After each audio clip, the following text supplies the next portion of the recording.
22 अप्रैल 2025 भारत के mini Switzerland कहे जाने वाले पहलगांव की वादियां खून से लाल हो गई। 10 मिनट में 26 निर्दोष सैलानियों की हत्या कर दी गई थी। यह हमला सिर्फ एक आतंकी वारदात नहीं था, यह भारत की सुरक्षा, कश्मीर की शांति और दक्षिण एशिया की स्थिरता पर सीधा हमला था। 22 अप्रैल के दिन 11 बजे बाईसारन घाटी में 5 आतंकियों ने 3 अलग अलग स्थानों पर अंधाधुंध गोलीबारी की। 10 मिनट में 26 लोग मारे गए, 17 घायल हुए। मरने वालों में से 25 पर्यटक थे, जिनमें एक नेपाली नागरिक भी शामिल था और एक स्थानीय मुस्लिम भी शामिल था। इस हमले की जिम्मेदारी द रेजिस्टेंस फ्रंट टीआरएफ ने ली, जो लश्कर ए तैयबा का एक फ्रंट संगठन है। टीआरएफ ने दावा किया कि यह हमला कश्मीर में बाहरी लोगों की बसावट के खिलाफ था। बाद में उन्होंने इस दावे को वापस ले लिया, लेकिन एनआईए, जिसे हम नेशनल इन्वेस्टिगेशन एजेंसी के नाम से जानते हैं, इस रिपोर्ट में पाकिस्तान की आईएसआई और लश्कर ए तैयबा के बीच संबंध की पुष्टि हुई है। प्रधानमंत्री नरेंद्र मोदी ने इस हमले को दर्दनाक और चौंकाने वाला बताया और दोषियों को सख्त सजा देने का वादा किया। भारत ने पाकिस्तान के साथ कूटनीतिक संबंधों को सीमित कर दिया, इंडस वाटर ट्रीटी को निलंबित कर दिया और एयर स्पेस बंद कर दिया। अमेरिका और चीन ने दोनों देशों से संयम बरतने की अपील की है। अमेरिका ने भारत के आत्मरक्षा के अधिकार का समर्थन किया, जबकि पाकिस्तान ने भारत पर हमले की योजना बनाने का आरोप लगाया। यह हमला केवल एक आतंकी घटना नहीं, यह कश्मीर की जटिलता और भारत के डिफेंस सिस्टम के ऊपर गंभीर प्रश्न उठाता है। मोदी जी ने कहा कि टेररिस्ट को कभी भी क्षमा नहीं किया जाएगा और जो भी इस घटना के लिए रिस्पॉन्सिबल हैं, उन्हें सख्त सजा मिलेगी। इंडियन आर्मी ने सर्च एंड डिस्ट्रॉय ऑपरेशन चलाया, जिसमें टेररिस्ट सेल्स को टारगेट किया गया। जम्मू कश्मीर पुलिस और सीआरपीएफ ने काफी बड़ा सिक्योरिटी कॉर्डन बनाया था और टेररिस्ट के हाइडिंग स्पॉट्स को टारगेट किया गया, लेकिन कुछ अभी तक हासिल नहीं हुआ है। एनआईए अपनी रिपोर्ट में यह दर्शाया कि ये attack Pakistani black terrorist groups की तरफ से किया गया हो सकता है। इसके जवाब में पाकिस्तान ने इस अटैक के बारे में डेनियल पोजीशन ली थी और ये कहा कि पाकिस्तान का इस अटैक से कोई संबंध नहीं है। इन्होंने इस इंसिडेंट पर कोई ऑफिशियल कंडेमनेशन नहीं किया और उन्होंने कहा कि कश्मीर के अंदर के लोग अपने हक के लिए लड़ रहे हैं, इसलिए यह अटैक उनका इंटरनल इशू हो सकता है। पाकिस्तान के ऑफिशियल्स ने इंडिया के एलिगेशन को बेसलेस और प्रोपागांडा कहा है। पाकिस्तान के फॉरेन मिनिस्ट्री ने इंडिया पर यह इल्जाम लगाया कि वो पाकिस्तान को ब्लेम करने के प्रयास कर रहा है और ये इंडिया की इंटरनल इशू को छुपाने की तरीका हो सकता है। लेकिन इसके चक्कर में मोदी जी ने क्या किया? मोदी जी ने फर्स्ट काम किया, पानी रोका और दूसरा वहां के स्टारों का अकाउंट यहाँ पे ब्लॉक किया, जिसके चक्कर में मीम की होड़ मच गई है। जिसके चक्कर में इंडिया के वो जनता जो इस हमले को लेकर बोलता था कि धर्म पूछा जाति नहीं, इसको लेकर इतना भावुक हो गए कि मुसलमानों से कोई काम नहीं, मुसलमानों का एंट्री नहीं, सारा चीज बंद करने लगे। लेकिन जब इसी में से एक जनता सरकार से सवाल करने लगी कि आपकी आर्मी कहाँ थी, आपकी सुरक्षा बल कहाँ था, सारा चीज तो आपके हाथ में था, फिर ऐसा क्यों हुआ, तो उसके ऊपर एफआईआर दर्ज करवाया गया। और अब तो युद्ध इस तरीके से स्टार्ट हुआ कि पहलगांव में हुए आतंकी हमलों के बाद भारत ने 5 मई 2025 को पाकिस्तान और पाकिस्तान प्रशासित कश्मीर में आतंकवादियों के खिलाफ हमले किए थे। भारत ने इसे आतंकवाद के खिलाफ कार्रवाई बताया, पाकिस्तान ने इसे एक युद्ध कृत्य मानते हुए प्रतिक्रिया दी, जिसके परिणाम स्वरूप सीमा पर गोलीबारी शुरू हो गई। पाकिस्तान ने 5 मई 2025 को जम्मू और कश्मीर के पुंछ और तंगधर सेक्टरों में गोलीबारी की थी, जिसका उद्देश्य भारतीय सेना की चौकियों और नागरिक क्षेत्रों को निशाना बनाना था। इस हमले में कम से कम 8 भारतीय नागरिक की मौत हुई और 29 अन्य घायल हो गए। स्थानीय अधिकारियों के अनुसार पाकिस्तान ने सुबह लगभग 11 बजे तंगधर सेक्टर में गोलीबारी शुरू की। पाकिस्तान ने इस हमले के लिए भारत को जिम्मेदार ठहराया और प्रतिक्रिया कार्रवाई की चेतावनी दी। इसके बाद ऑपरेशन सिंदूर भारत द्वारा 6 मई 2025 को पाकिस्तान और पाकिस्तान प्रशासित कश्मीर में आतंकवादी ठिकानों के खिलाफ शुरू किया गया,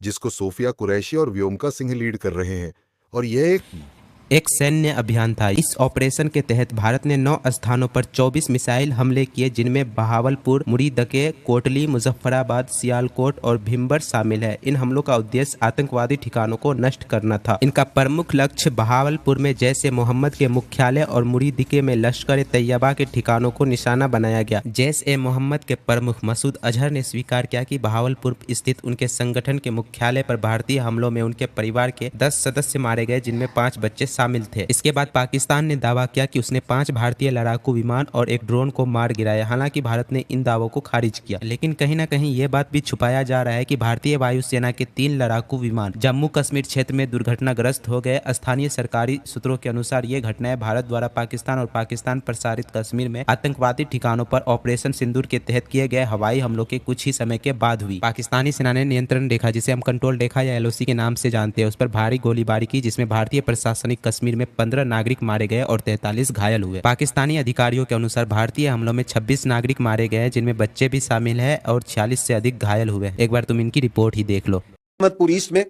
मस्जिद सुभान को निशाना बनाया गया। यहां पे 4 स्ट्राइक्स की गई। यहां पर 5 बेगुनाह पाकिस्तानियों ने शहादत नसीब की। इनमें एक 3 साल की मासूम बच्ची भी शामिल है। 2 बालिग मर्द हैं, 2 बालिग खवातीन हैं। 31 यहां पे मासूम शहरी इंजर्ड हुए हैं, जख्मी हैं, जिनमें 25 मर्द हैं और 6 खवातीन हैं। यहां पे एक मस्जिद शहीद हुई है और has a right to respond. Pakistan will respond. As I've said before, we had an apprehension that India will attack.